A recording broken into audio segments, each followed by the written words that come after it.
Hi അസ്സലാമലൈക്കും, welcome back to my channel. വെണ്ടയ്ക്ക മെഴുക്കുപുരട്ടിയും വെണ്ടയ്ക്ക സൂപ്പും നമ്മുടെ പരിചിത വിഭവങ്ങളാണ്.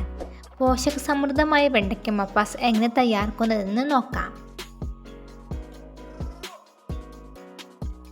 ഇവിടെ ഞാൻ 12 വെണ്ടയ്ക്ക കഴുകി 1 ഇഞ്ച് വലിപ്പമുള്ള നീളത്തിൽ അരിഞ്ഞെടുത്തിട്ടുണ്ട്. ഇനി ഇത് ഫ്രൈ ചെയ്തെടുക്കണം. അതിനുവേണ്ടി ഒരു കടായി ചൂടാകാൻ വെക്കാം. കടായി ചൂടായി വരുമ്പോൾ ഇതിലേക്ക് 3 ടേബിൾ സ്പൂൺ അളവിൽ വെളിച്ചെണ്ണ ചേർത്ത് കൊടുക്കാം. മീഡിയം ഫ്ലെയിമിലാണ് വെച്ചിട്ടുള്ളത്. ഇപ്പോൾ വെളിച്ചെണ്ണ ചൂടായി വന്നിട്ടുണ്ട്. ഇനി ഇതിലേക്ക് അരിഞ്ഞു വെച്ച വെണ്ടയ്ക്ക ചേർത്ത് കൊടുക്കാം. എന്നിട്ട് 4-5 മിനിറ്റ് വരെ ഒന്ന് ഇളക്കി കൊടുക്കാം. പിന്നെ നമ്മുടെ ഈ ചാനൽ ആരെങ്കിലും സബ്സ്ക്രൈബ് ചെയ്യാത്തവരുണ്ടെങ്കിൽ പ്ലീസ് ഒന്ന് സബ്സ്ക്രൈബ് ചെയ്ത് സപ്പോർട്ട് ചെയ്തേക്കണേ. കൂടി തന്നെ തൊട്ടടുത്ത് കാണുന്ന ബെല്ലൈക്കൺ കൂടി പ്രസ് ചെയ്യണം. ഇപ്പോൾ വെണ്ടയ്ക്ക പാകമായി വന്നിട്ടുണ്ട്. ഇനി നമുക്ക് കടായിൽ നിന്നും കോരി മാറ്റാം. വെണ്ടയ്ക്ക കോരി മാറ്റിയതിന് ശേഷം ഇതിലേക്ക് 1 ടീസ്പൂൺ അളവിൽ വെളിച്ചെണ്ണ ചേർത്ത് കൊടുക്കാം. അതിനുശേഷം അരിഞ്ഞു വെച്ച പച്ചമുളകും വെളുത്തുള്ളിയും ഇഞ്ചിയും അതുപോലെ കറിവേപ്പിലയും ചേർത്ത് റോ ഫ്ലേവർ മാറുന്നതുവരെ ഇളക്കി കൊടുക്കാം. ഇപ്പോഴും മീഡിയം ഫ്ലെയിമിലാണ് വെച്ചിട്ടുള്ളത്. ഇപ്പോൾ ചേരുവകളുടെ എല്ലാം പച്ചമണം മാറി വന്നിട്ടുണ്ട്. ഇനി ഇതിലേക്ക് 1 സവോള കനം കുറഞ്ഞ് അരിഞ്ഞ് ചേർത്ത് കൊടുത്ത് നന്നായി ഇളക്കി കൊടുക്കാം. പിന്നെ സവോള പെട്ടെന്ന് വഴന്ന് കിട്ടാൻ പാകത്തിന് ഉപ്പ് ചേർത്ത് വഴറ്റി കൊടുത്താലും മതി. അതുപോലെ സവോള അധികം വഴറ്റിയെടുക്കേണ്ട ആവശ്യമില്ല, ഒന്ന് വാടി വന്നാലും മതിയാക്കും.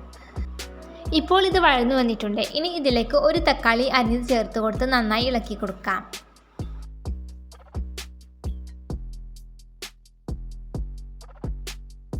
ഇപ്പോൾ തക്കാളി വഴന്നു വന്നിട്ടുണ്ട്. ഇനി ഇതിലേക്ക് പൊടികൾ ചേർത്ത് കൊടുക്കാം.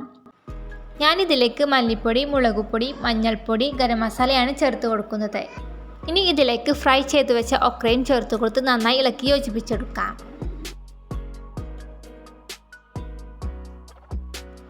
ഇപ്പോൾ വെണ്ടയ്ക്കയും മസാലയും ചേർന്ന് വന്നിട്ടുണ്ട്. ഇനി ഇതിലേക്ക് 1 കപ്പ് അളവിലുള്ള 1-ാം പാൽ ചേർത്ത് കൊടുക്കാം. എന്നിട്ട് ഹൈ ഫ്ലെയിമിൽ വെച്ച് നന്നായി ഇളക്കി കൊടുത്ത് തിളപ്പിച്ചെടുക്കണം. പിന്നെ തിളക്കുന്നത് വരെ തുടർച്ചയായി ഇളക്കി കൊടുക്കാനും മറക്കരുത്.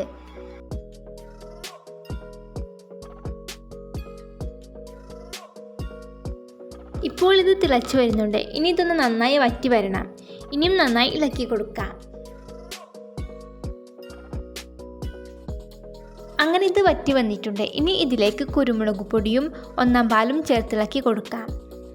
ഞാനിപ്പോൾ ലോ ഫ്ലെയിമിലാണ് വെച്ചിട്ടുള്ളത്. ഇനി ഇതൊന്ന് നന്നായി ഇളക്കി കൊടുക്കാം. പിന്നെ ഇത് തിളപ്പിച്ചെടുക്കേണ്ട ആവശ്യമില്ല, ഒന്ന് ചൂടായി വന്നാലും മതി.